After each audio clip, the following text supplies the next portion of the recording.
নমস্কার, সকলকে স্বাগত জানাই আমাদের চ্যানেলে। আপনার দিনটি শুভ হোক এই প্রার্থনা করে আজকের এই ভিডিওটি শুরু করছি। আজকের এই ভিডিওতে আমরা কি কথা বলবো? আমরা আলোচনা করব যে কন্যা রাশির জাতক জাতিকাদের শ্রাবণ মাসের শেষ সোমবার ঠিক কী উপাচার করা উচিত যাতে শিবজি তথা মহাদেবের আশীর্বাদ এই রাশির জাতক জাতিকাদের ওপর সারা বছর বর্তায় থাকে।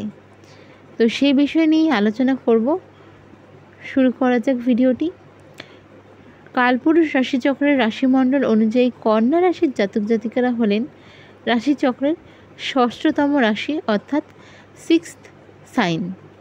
আপনারা গঙ্গা জলের মধ্যে সামান্য পরিমাণ শ্বেত চন্দন মিশিয়ে এবং 3টে বেলপাতা, 3টে আকন্দ ফুল, যাদের পক্ষে আকন্দ ফুল সম্ভব হচ্ছে না তারা স্কিপ করতে পারেন, তবে চেষ্টা করবেন নিজের বেস্ট দিয়ে যে আকন্দ ফুল যাতে আপনাদের কাছে থাকে। 3টে হলেই হবে।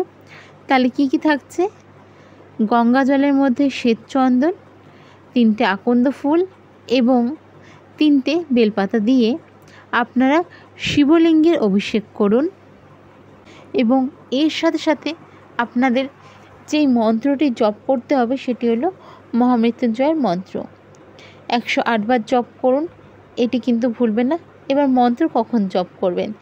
যখন আপনাদের অভিষেক হয়ে যাচ্ছে শিবলিঙ্গের সামনে বসে আপনারা এই মন্ত্র জপ করতে পারেন, বা আপনাদের বলবো অনেক সময় আমাদের মন্দির টন্দির প্রাঙ্গণে ভিড় থাকে, তো সেই ক্ষেত্রে আপনারা বাড়িতেই করতে পারেন, বা আপনাদের যাদের মনে ইচ্ছা রয়েছে মন্দিরে যাওয়ার, কোনোভাবে মন্দিরে সম্ভব হচ্ছে না, তো যেখানে শিবজি বা শিবলিঙ্গ প্রতিষ্ঠিত রয়েছে সেদিকে মুখ করে যে কোনো জায়গায় একটু দূরে বসে আপনারা এই মন্ত্রের জপ করতে পারেন।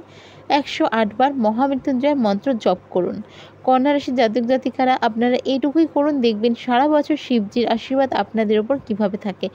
ভিডিওটি যদি ভালো লেগে থাকে তাহলে অবশ্যই সাবস্ক্রাইব, লাইক এবং শেয়ার করে দিন আপনাদের পরিচিত মানুষের সাথে। জয় শ্রীকৃষ্ণ, রাধে রাধে।